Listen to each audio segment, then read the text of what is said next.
Celtic, north of the border. They've only gone and won their 12th Scottish title in 13 years. As they close in on Rangers' magic 55, Simon. Celtic now on 54. So you can imagine how nip and tuck it's going to be next season, you would think. And of course, this was Brendan Rodgers back in charge of Celtic, having left them to go to Leicester City to return. Chris Sutton had a few comments about that. I admire him. At the start of the season, there were a fair few Celtic fans sceptical about his return, and I understand that because of the way that he left. But he was really brave to come back and courageous to do that, because it could have gone wrong this season. Was it brave? I'll put that to Simon in a second. But Rodgers thrilled at the securing of another league title. Well, it feels very special. Obviously, every time you win a league title, it feels great. But this one definitely feels something special after everything we've been through this season and the challenges that we've had, and also how we finished it, because that performance was absolutely incredible. I thought everything I'd want in a team, with technique and speed and power and unpredictability. So I thought our football was immense, but the hunger in the team, and it looked like we were at the beginning of the season and not at the end, and that was against a really, really good side, and Derek's team who don't concede many goals, who are so strong. But now just so pleased for the players, because there's been a lot of negativity around them this season, and that goes back all the way to August, and but they've just stayed with it, kept believing. So I'm very, very proud for them, and obviously very, very happy for the supporters. I'm not surprised. Last night they did it, Simon. They did it in style. They went to Kilmarnock and they won 5-0 at Kilmarnock, who have been more than reasonable this season in their own league campaign. So Celtic have done it. What about Sutton's comment, Simon, on Rodgers? He was really brave to come back, courageous to do that, because it could have gone wrong this season. He's got a point, hasn't he? If that was Clement celebrating last night, I'm not sure what Celtic fans would be saying about Brendan's return this morning. Yeah. I mean, I don't know whether I'd categorise it as bravery, but it certainly had jeopardy in the opportunity that he took to go back to Celtic, because he'd set such a high standard previously. He'd left them kind of halfway in the lurch, hadn't he? And a lot of Celtic fans were not happy with the fact he decided to depart to Leicester to get back to the Premier League in the middle of a season, or before the end of a season. And I believe that, like lots of people in football, Brendan Rodgers is in the Brendan Rodgers business. But there's nothing wrong with that. Let's not bring it up to something that it's not. Is it brave? Well, I don't know. I don't think he did a particularly good job at Leicester at the end. So I'm not entirely sure how high his stock was. He won a cup, didn't he? Well, he won a cup the previous season, and the club got relegated on his watch. That team got relegated in the season that he was manager, and I'm not sure they've been entirely grateful for that last contribution, because I'm pretty sure they'd prefer to be in the Premier League. So yes, they did. When he went to Leicester City, he inherited a very good team that had underwhelmed under certain managers and won an FA Cup, and the future looked very rosy, and he did very well. But we live in a business of what you're doing now, not what you did in the past. And what about now? Has he rebuilt himself in your eyes? Well, he's always been a capable football manager, no doubt about it. Otherwise, he couldn't go back to Celtic and Rangers win it. He couldn't afford that to happen. But he was fortunate that Rangers did their very level best to help Celtic win it. Well, they did, didn't they? I mean, you don't expect Rangers to lose to Ross County and draw with Dundee on two important games. You're dead right. You just don't. And when it comes to it, and this is where we kind of were at odds with Graham Souness, who says there hasn't been much between Celtic and Rangers this season. It is surely the 4 Old Firm games in the league that count. Well, and Celtic won 3 and they drew the other. Before you come in, this was Souness the other day, remember? Last 3 Old Firm games, for me, there's not a lot between them. Yeah, ultimately, and it's not a new thing. They've drawn 3-3, and they've lost 2 games, 2-1, the last 2 at Parkhead, and they've gone down to 10 men. I don't believe that there's a big difference between the 2 teams, but ultimately, at the start of each season, you're going to win the league or lose the league by your Old Firm results. For me, they have better strikers. I don't see a gulf in the quality of football they play. I think they have better goal getters, which ultimately does decide games. If we go and win next week at Hampden Park, there's 3 trophies to win at Scotland. They would win 2 out of the 3. But of course, the most important one is the league. And there's fairness in that argument. I mean, of course, if it was the other side of the equation and Rangers had beaten Celtic 3 times and drawn the other one, and Celtic hadn't got a look in any of the games besides the fact the scorelines were moderately respectable, Graham would say there was a gulf between the two sides. Yeah. Because he's got his Rangers views on things. And originally what the discussion that emanated in an exchange, a heated exchange between you and I and Graham, was Graham's assertion 2 or 3 weeks ago that it wasn't actually a defining point if you didn't beat one another in the Old Firm games. And I sort of said, well, I don't understand that logic, Graham. Anyway, we roll forward, and Graham's argument now is that Rangers have only lost games by 2-1, and in those games they've had players sent off. So if they'd lost 5-1, the gulf would be wider. Yeah. But they lost. They didn't win any of the games. Exactly. So sometimes you get the luckiest 1-0, don't you? Sometimes someone to win 1-0 was a lucky opposite, and sometimes someone losing 1-0 was like, they've not got beat 10-0. Yeah. I didn't watch all of those games, but in the games that I watched, it was clear to me who was the better side. It's easier for you and I to talk about what he says when he's not here, isn't it? As opposed to him sitting right there. But anyway, I think we had a point. We had a point. We'll stick to our point. But here's the thing, Simon. Celtic win their 12th Scottish title in 13 years.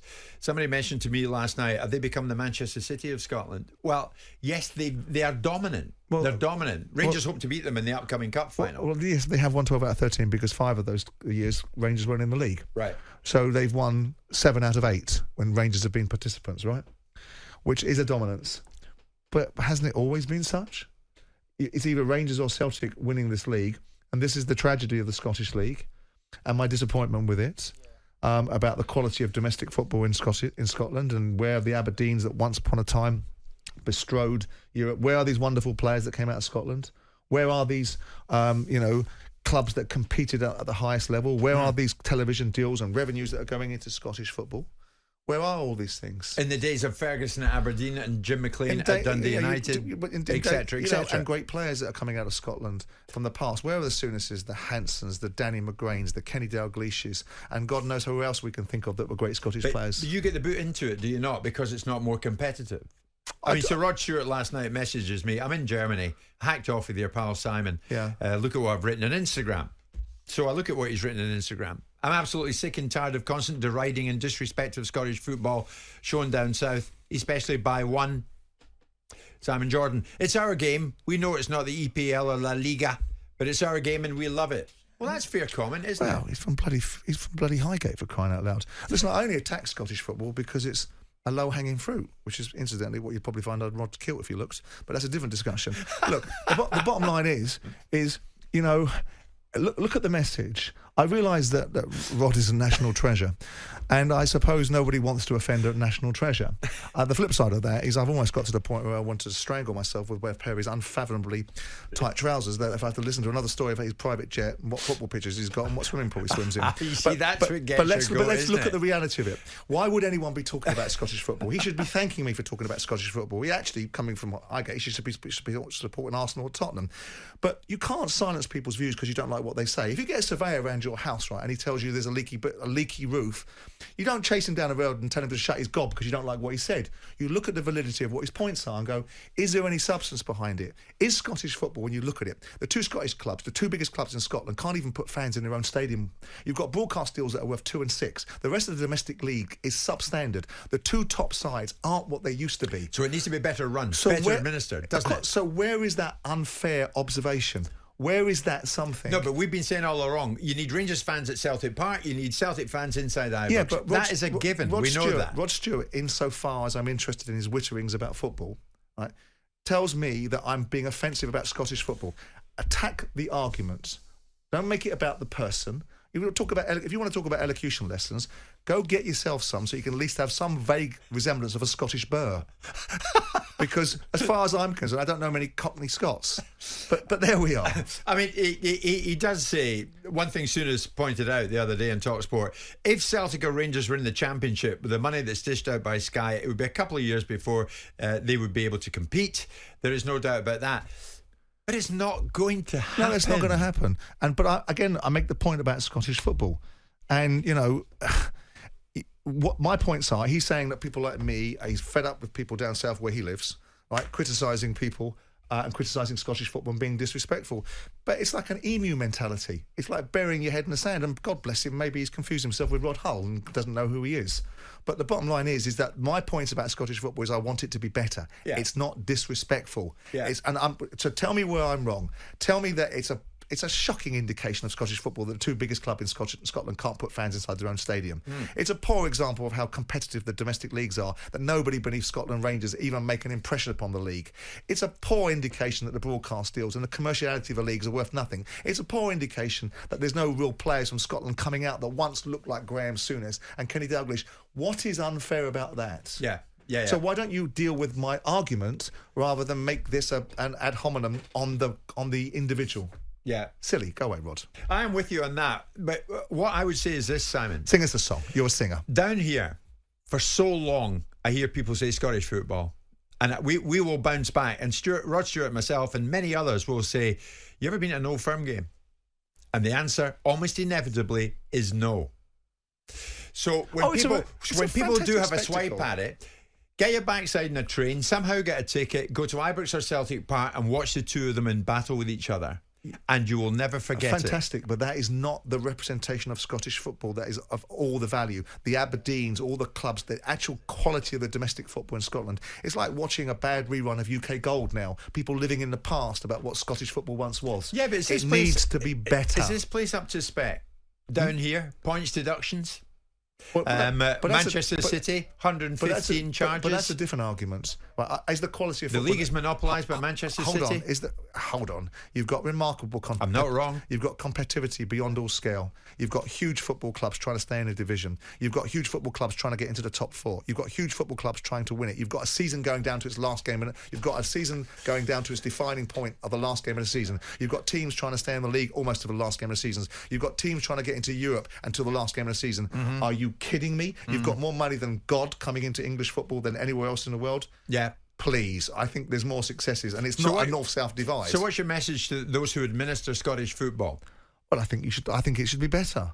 And I think it's a fair game to suggest that it should be better. People should be looking to solve the problems, not dwell on the past and be offended on it. And the only time Rod's popped up is when Celtic have won the league. Well, Celtic have won the league and they've won their 12th Scottish title in 13 years. Rangers will try and redress some kind of balance when the two meet at Hampden in the Scottish Cup final. Sir Rod, we salute you. Jim White and Simon Jordan. Monday to Friday mornings from 10 on AM, on DAB, via the talkSPORT app and on your smart speaker. talkSPORT.